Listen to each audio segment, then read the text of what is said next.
একদিন কলেজ থেকে এসে দেখি আমাকে দেখতে এসেছে একটা ছেলে আর তার মা আর তার বোন। আমাকে দেখে তারা পছন্দ করলো।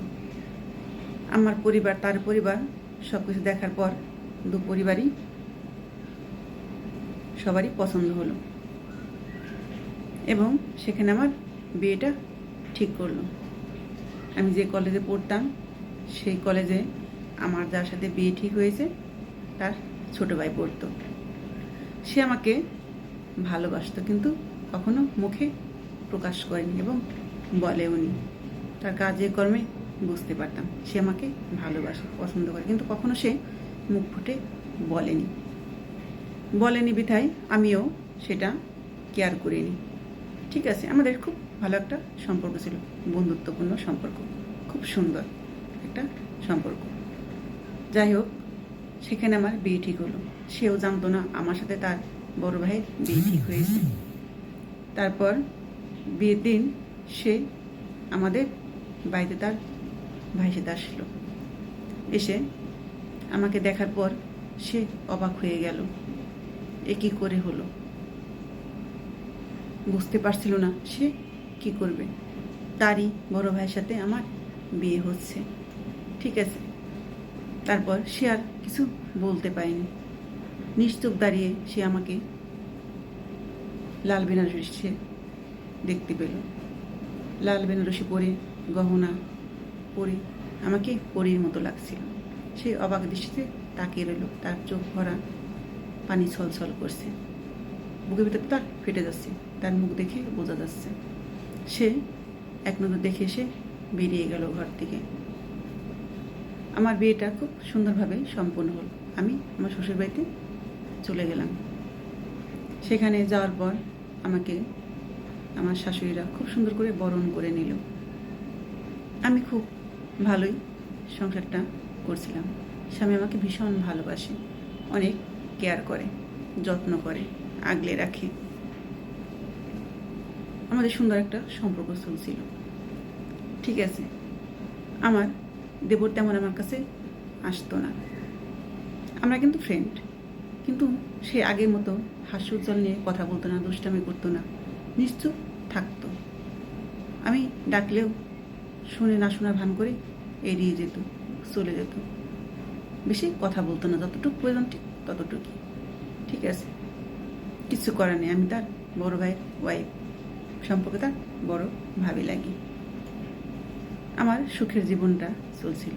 হঠাৎ আমার স্বামী অ্যাক্সিডেন্টে মারা যায়। মারা যাওয়ার পর এখন আমার জীবনটা অন্ধকারে ঢেকে গেল। এত সুখ আমার কপালে বেশি দিন সইল না। স্বামীর ভালোবাসা সব আমি হারালাম। জীবনে ভালো একজন মানুষ পেয়েছিলাম, বিশ্বাসী। সে মানুষটাও আল্লাহ কেড়ে নিল। আমি এখন কি করব, দিশাহারা হয়ে গেছিলাম। আমার শ্বশুরবাড়ি থেকেও বলছে, তোমার বয়স অল্প, এখন তুমি আর কি করবে। ঠিক আছে, এটাও ভাবছি তোমার যেটা, আমার শাশুড়ি বলছে তোমার যেটা ভালো হয় সেটাই তুমি করো।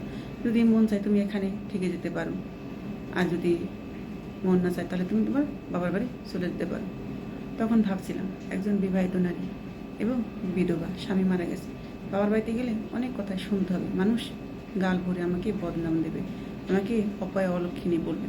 আমার বাবা মাও মুখ দেখাতে পারবে না যে স্বামী মারা যাওয়ার সাথে সাথে সে বাড়ি থেকে বের করে দিয়েছে, আর এক সেকেন্ডও রাখিনি। ভালো হলে তো ঠিকই রেখে দিত। হাজারো কথা মাথায় ঘুরপাক খাচ্ছে, কী করবো ভেবে উঠে পারছিলাম না। আমার শাশুড়ি একদিন বলেই ফেল, তুমি তোমার বাবার বাড়িতে চলে যাও, এখান থেকে আর কী করবে, আমার ছেলে তো আর নেই, তোমার অল্প বয়স, তুমি তোমার জীবনটা সুন্দর করে সাজাও।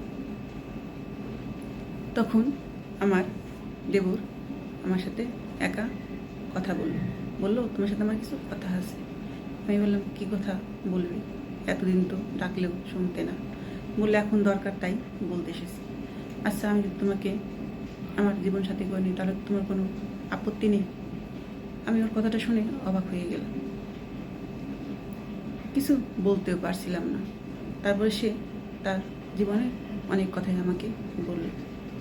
কয়, দেখো আল্লাহর কি পরিহাস কি ভাগ্যে রেখেছিল। তোমাকে আমি আমার সবটা দিয়ে ভালোবাসতাম, কিন্তু তোমাকে কখনো বুঝতে দেইনি।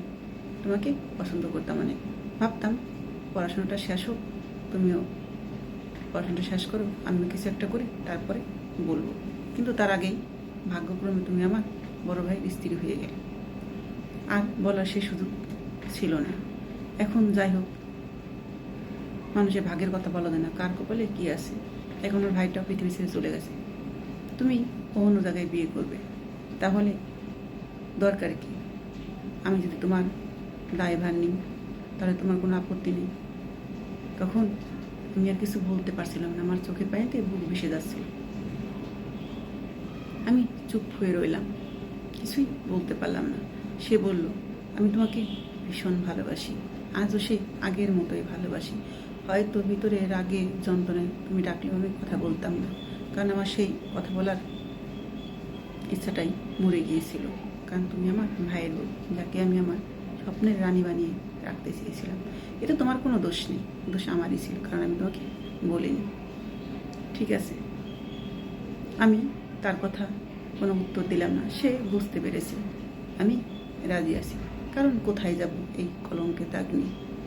তার সংসারেই থেকে যায়, তার ভাইয়ের কাছেই, কারণ সে আমার সবটা জেনে আমাকে নিতে যাচ্ছে।